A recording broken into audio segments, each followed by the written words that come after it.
Right, let's get to the game, lads. It's a big match, All-Ireland football semi-final. Mark, Mayo, a different animal, I would suggest, to what they were last year. What did you find so different about them?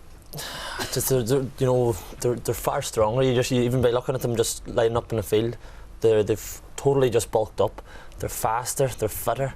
Their half-backs are coming up and down the field, like, maybe even something similar to what we were doing last year, our half-backs.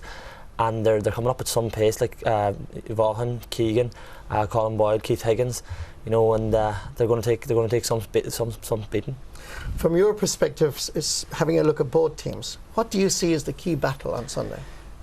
For me, looking at the two teams in their run to the All-Ireland semi-final, I think the big one is midfield. I suppose it's the O'Shea brothers against the Kavanagh brothers. Which is unusual, actually, isn't it? But it's going to make for a big battle. Like, I suppose Sean Kavanagh is the obvious man for Aidan O'Shea, and the two of them are probably in the form of their lives at the minute.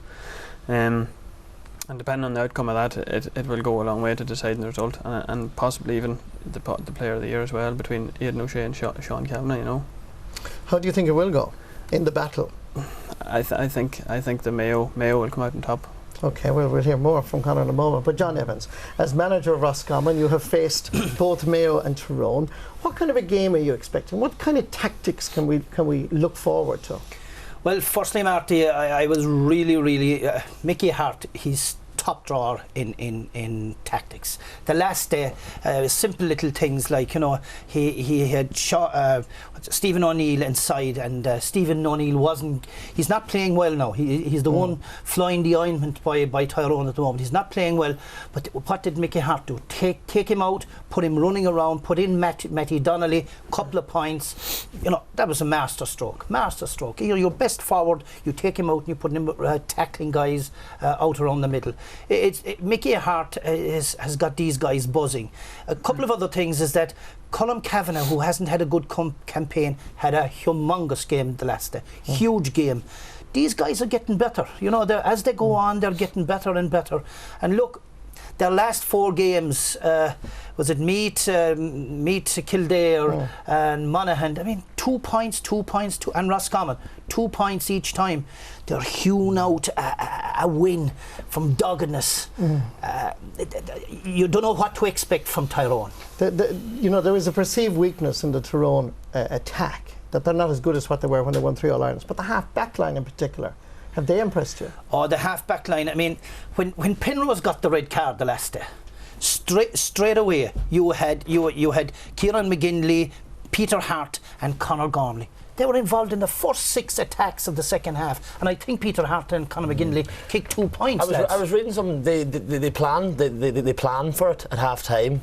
That the Penrose or Gormley might have got sent off, so they had it planned for coming out for 14 men. So the tactics worked out at half time. But that's a revelation when you think about it, though, isn't it? To think that far ahead of something that is hypothetical.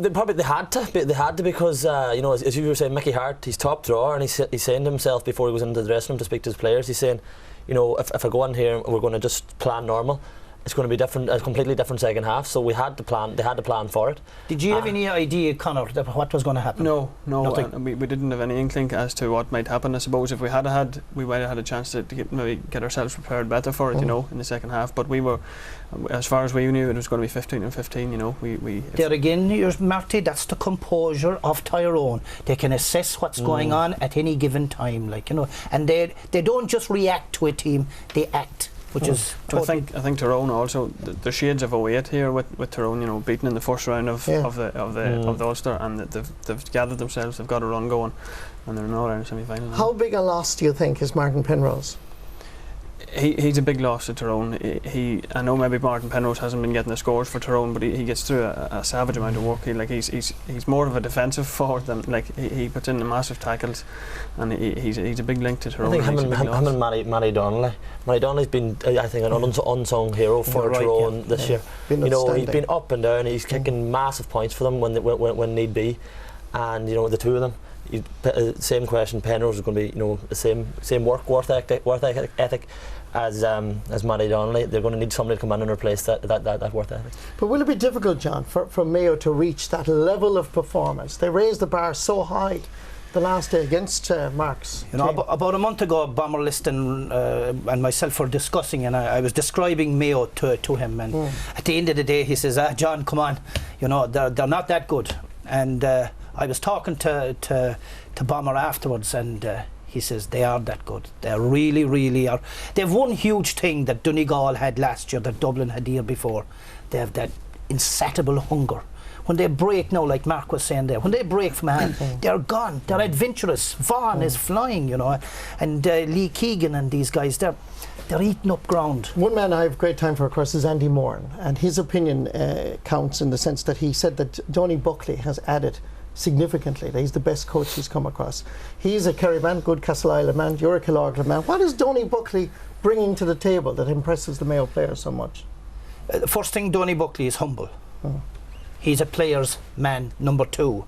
And number 3, he goes to exaggerated plays. He goes to America looking for all these stats and ways of playing, like, I mean, and there's 2 young lads there, Conor and Mark. If you were to bring Donny Buckley into them, like, you know, he'd be nattering G and football and tactics with him all day and night. So he brings a freshness, I suppose. That's what he brings, and know-how. And do you think that in 2011 that you learned a lot about yourselves when you were coming along with Jimmy McGuinness? And do you think that Mayo are in that same boat, that in 2012 they learned a little bit from you guys and they're better now as a result? Yeah, listen, even remember the last time I was on the show, Andy Moran was on along with us, and you know they were already thinking about next year. You know, That's true. I remember they were that, hurt. yeah. They were, you know, they were hurt from losing the All-Ireland final, and like anybody would, and they've come back. As I said, they've come back stronger, faster, fitter, and you know, as I said, it's all probably a lot of it down to Donny Buckley, and. Listen, as I said, I think, you know, they're going to go back for a year further against Kerry in the All-Ireland semi-final. That's right, yeah. I just thought that they were that bit too physical on the day and they needed to play more football. They've come back and they're playing more football, and they have stepped it up. Really, they have stepped it up, and they seem to have learned a lot from last year's All-Ireland defeat. To me, they looked like a team on a mission now. I think last year's All-Ireland final, I watched it back. I think they were too hyped up going into the game. You know, they came out and, you know, all they wanted to do was kind of hit, and you know, they took their mind off the football for 5 or 10 minutes, and we 2-1 got, and you know, basically the game was over. Okay, Conor I know is going for Mayo, so Mark McHugh, who are you going for? I'm going to go for Mayo too, yeah. 2 votes for Mayo, I think so, and 2 players. John Evans. Well, since the 2 Ulster fellas have abdicated from supporting their own 2, I'm going to go for the West, Mayo. For Mayo. All right, okay. Well, that's interesting. A unanimous vote. Oh, for Mayo, that's going to win the All-Ireland semi-final. We'll have to wait and see. Anyway, almost time to go.